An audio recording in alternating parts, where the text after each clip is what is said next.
मित्रों, मैं पूरे मनों और चाह से आपका नमन करती हूँ। मेरा नाम नम्रा है और मैं कक्षा 9 की विद्यार्थी हूँ। आज मैं आप सभी के सामने कविता के आधार पर एक ऐसी कहानी प्रस्तुत करने जा रही हूँ जो आपको पूरी तरीके से झकझोर कर रख देती है। इस कविता का नाम है बच्चे काम पर जा रहे हैं, जिसे महान कवि राजेश जोशी द्वारा रचित किया गया है। इस कविता में हमारे कवि ने समाज की एक ऐसी सच्चाई, एक ऐसी संवेदनशील सच्चाई को सामने रखा है जो हमें पूरी तरीके से झकझोर देती है। इस कविता का शीर्षक है बाल श्रम के अक्षम्य अपराध। कवि इस कविता के माध्यम से बाल श्रम के अक्षम्य अपराध की ओर संकेत किया हुआ है। बाल श्रम अक्षम्य अपराध अर्थात बच्चों की एक ऐसी उम्र जहां उनके हाथ में खिलौने और किताबें होने चाहिए, वहीं उनके कोमल जैसे हाथों में औजार हैं और वो काम पर जा रही है। उनसे उनकी पूरी शिक्षा, उनका स्वास्थ्य और उनका बचपना उनसे हरण कर लिया जा रहा है।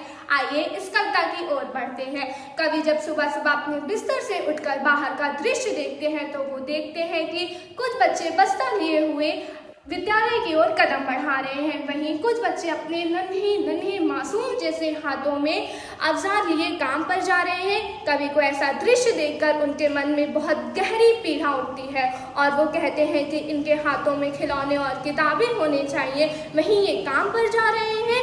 गरीबी ने इन्हें इतना मजबूर कर दिया है कि इन्हें मजदूरी करने के लिए विवश करना पड़ रहा है और इनके जीवन की शुरुआत ही अधिक संघर्ष और परिश्रम से हो रही है। कवि इसे शास्त्री कहते हैं और कवि कहते हैं कि इन्हें गरीबी ने इतना मजबूर किया हुआ है कि इन्हें ढाबे, कारखाने और दुकानों पर काम करने के लिए जाना पड़ रहा है। कवि ऐसी स्थिति को बाल श्रम के अक्षम्य अपराध से दर्शाते हैं और कवि कहते हैं कि अगर इन बच्चों को पढ़ने का अवसर मिले तो वो उसमें बराबर की भागीदारी ले सकते हैं और आगे बढ़ सकते हैं। कवि का कहना है कि बाल श्रम का अक्षम्य अपराध एक सामाजिक बुराई है जिसे खत्म करना हर नागरिक का कर्तव्य है।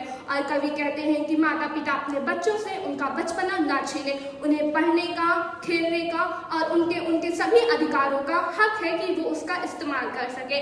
ऐसा करने से समाज तथा देश की भी प्रगति होगी। कवि इस कविता के माध्यम से हमें एक सामाजिक संवेदनाशील जिम्मेदारी देते हैं और इसकी ओर सख्त संदेश करते हैं। हमें आशा है कि आप इसे अपने पूरी मन, चाह और लगन से सुने होंगे और इस पर ध्यान भी करेंगे।